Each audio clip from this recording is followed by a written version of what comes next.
Día 3. ¿Qué guía tu vida? Vi además que tanto el afán como el éxito en la vida despiertan envidias.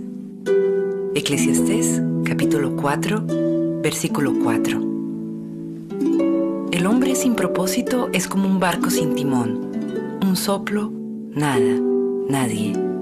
Tomás Carlyle. Todos tenemos algo que guía nuestras vidas. Todos tenemos algo que guía nuestras vidas. Los diccionarios definen el verbo guiar como mover, conducir o empujar.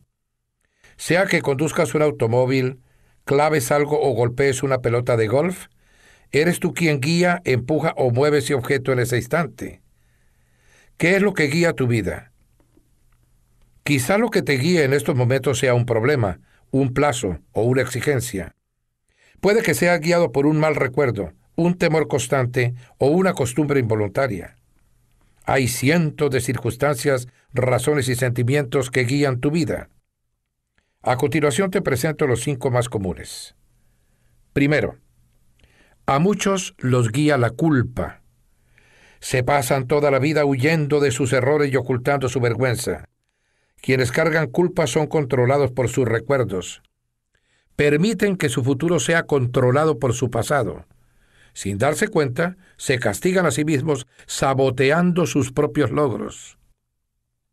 Cuando Caín pecó, su culpa lo separó de la presencia de Dios, y el Señor le dijo: «En el mundo serás un fugitivo errante».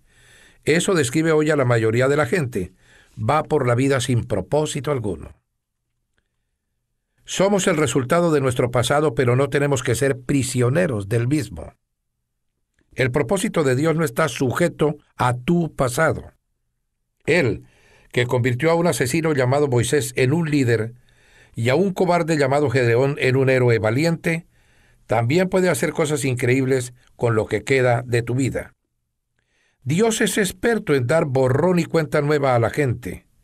La Biblia dice: «Feliz el hombre a quien sus culpas y pecados le han sido perdonados por completo».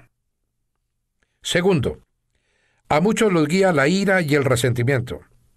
Se aferran a heridas que nunca logran superar. En vez de sacarse el dolor por medio del perdón, lo repiten una y otra vez en sus mentes. Los que viven motivados por el resentimiento se enclaustran e interiorizan su ira. Otros estallan y explotan ante los demás. Ambas reacciones son dañinas e inútiles. El resentimiento siempre te daña más a ti que a la persona con la que estás resentido. Mientras la persona que te ofendió quizás olvide la ofensa y siga su vida, tú continúas hirviendo de dolor, perpetuando el pasado. Escucha bien, los que te hicieron daño en el pasado no pueden seguir haciéndolo a menos que te aferres al dolor por medio del resentimiento. Lo pasado, pasado está. Nada lo podrá cambiar. Te estás haciendo daño a ti mismo con tu amargura. Por tu propio bien, aprende de todo eso y libérate.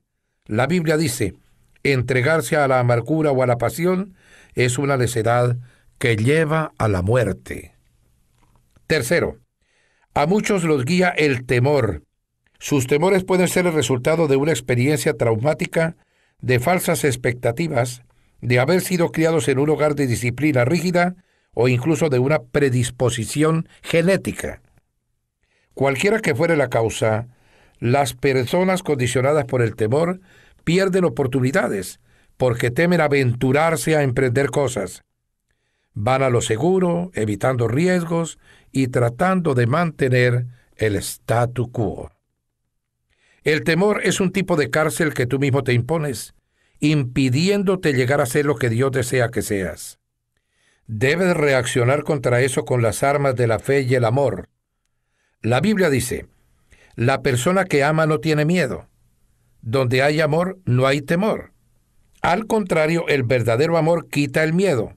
Si alguien tiene miedo de que Dios lo castigue, es porque no ha aprendido a amar. 4. A muchos los guía el materialismo. El deseo de adquirir se convierte en la meta principal de sus vidas. Este deseo de querer siempre más se basa en la idea equivocada de que cuanto más tengas serás más feliz, más importante y vivirás más seguro. Pero los tres conceptos son erróneos. Las posesiones solo proveen felicidad temporal. Como las cosas no cambian, tarde o temprano nos aburrimos de ellas, entonces queremos otras nuevas, más grandes y más modernas. No deja de ser un mito eso de que cuanto más tenga, más importante soy. ¿Cuánto valemos como personas y cuánto valemos por lo que tenemos? No es lo mismo. No se puede determinar cuánto vales por las cosas que posees.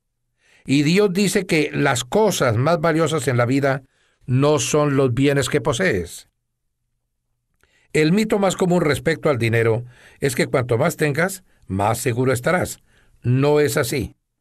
Se pueden perder las riquezas por muchas razones que están fuera de tu control. La verdadera seguridad se fundamenta solo en algo que no te pueden quitar: tu relación con Dios. 5. A muchos los guía la necesidad de ser aceptados. Permite que las expectativas de sus padres, cónyuges, profesores o amistades controlen sus vidas. Muchos adultos siguen tratando de ganarse la aceptación de sus padres, a quienes es imposible agradar. A otros los guía la presión de los amigos, preocupándose siempre por el qué dirán. Tristemente, aquellos que siguen al mundo por lo general se pierden en él. Desconozco todas las claves del éxito, pero tratar de agradar a todo el mundo es una de las claves del fracaso. Ser influenciado por la opinión de los demás te garantiza perder los propósitos de Dios para tu vida. Jesús dijo: nadie puede servir a dos señores. Hay otras influencias que pueden guiar tu vida, pero todas terminan en un callejón sin salida. Por ejemplo, potencial sin poder usarlo, estrés innecesario y una vida vacía.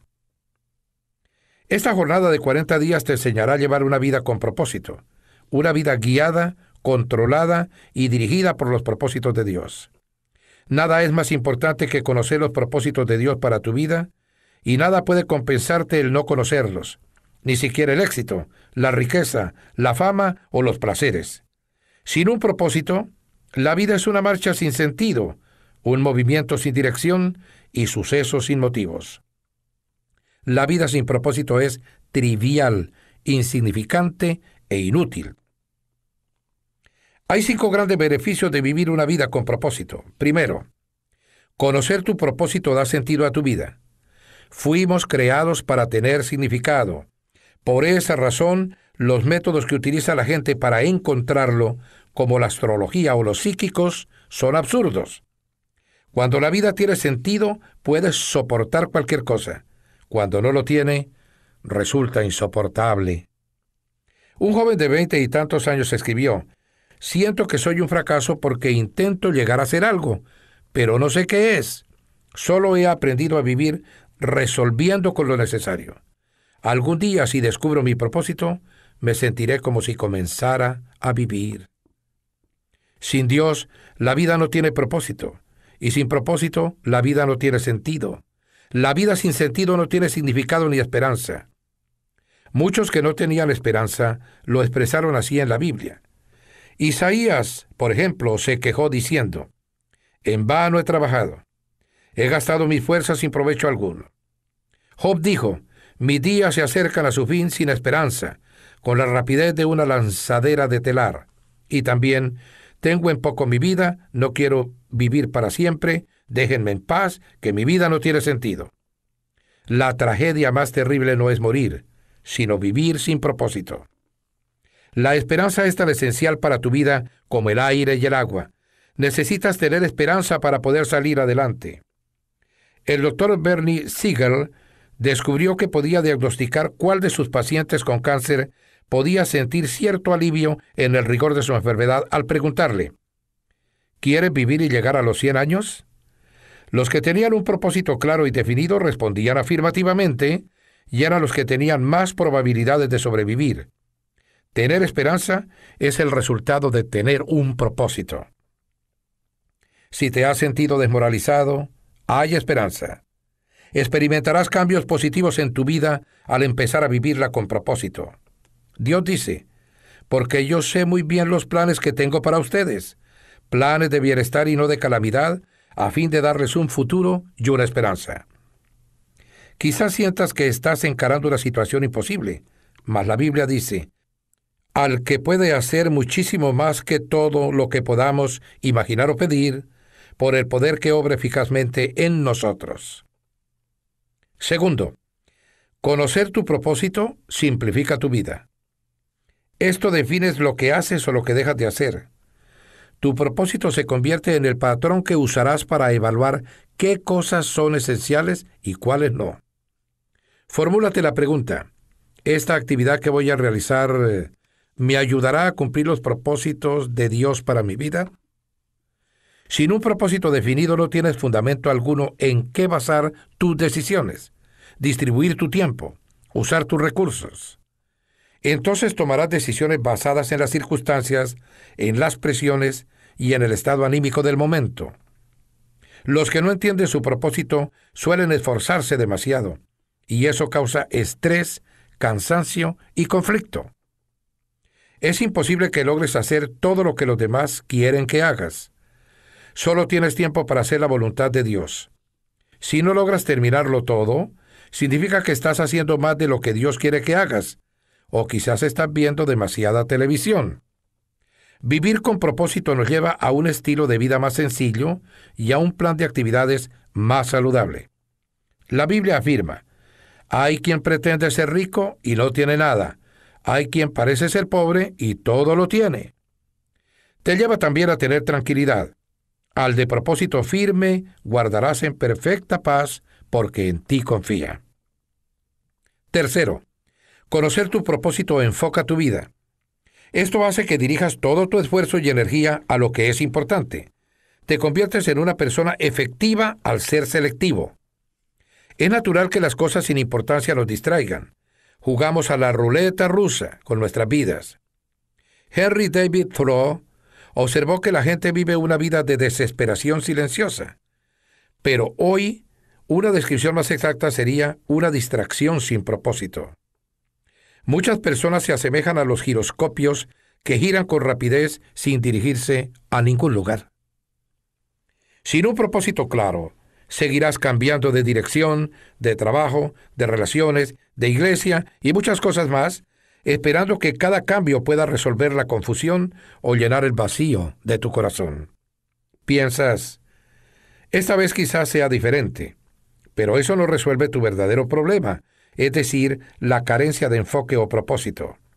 La Biblia dice, no sean insensatos, sino entiendan cuál es la voluntad del Señor.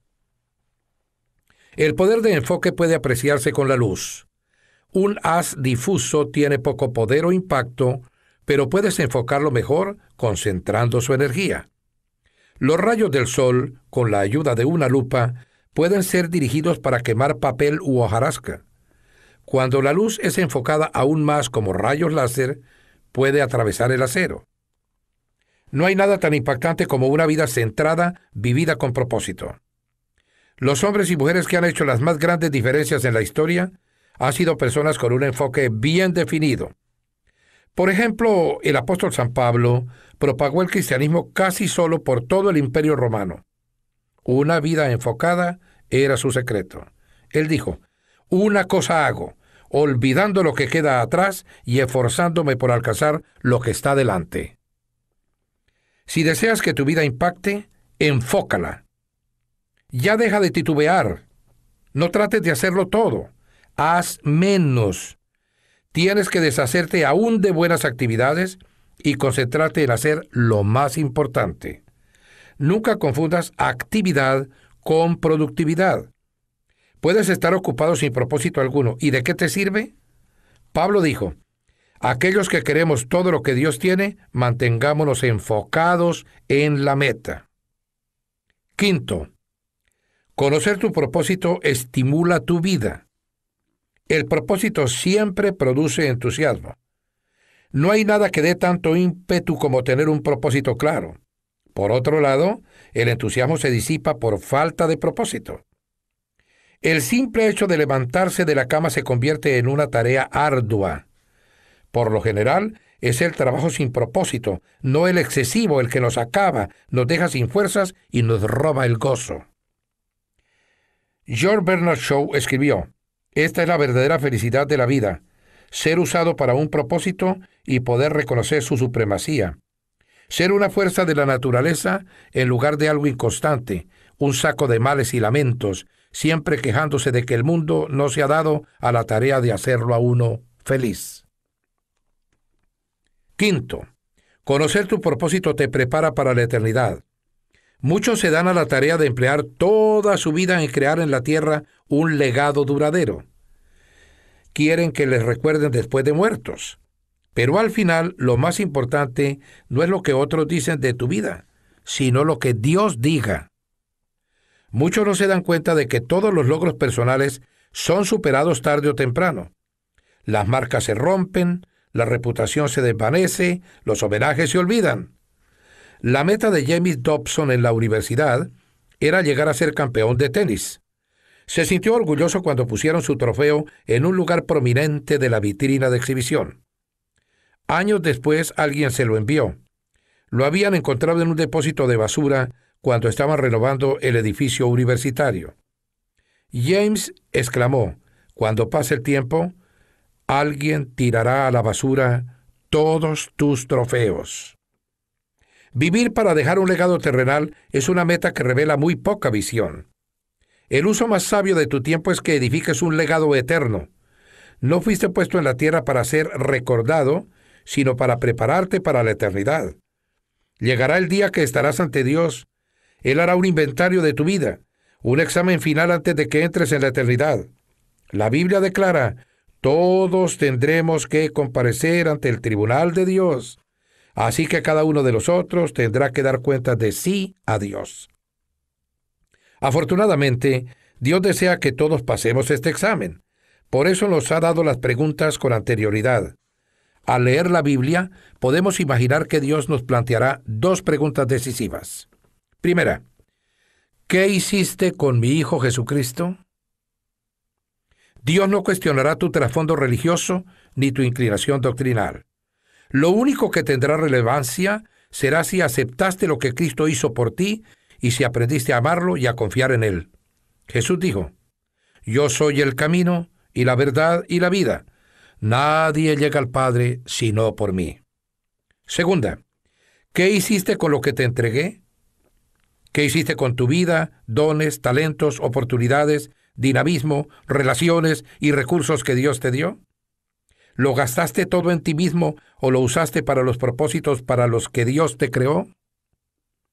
El objetivo de esta serie es prepararte para esas dos preguntas. La primera determinará dónde pasarás la eternidad. La segunda determinará qué harás en ella. Al concluir esta enseñanza, estarás listo para responder ambas preguntas.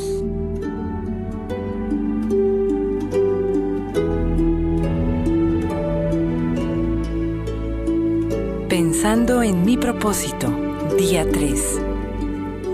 Punto de reflexión. Vivir con un propósito es el camino a la paz. Versículo para recordar. Al de propósito firme guardarás en perfecta paz, porque en ti confía. Isaías, capítulo 26, versículo 3. Pregunta para considerar. ¿Cuál podrían decir mi familia y amigos es la fuerza que mueve mi vida? ¿Cuál quiero yo que sea?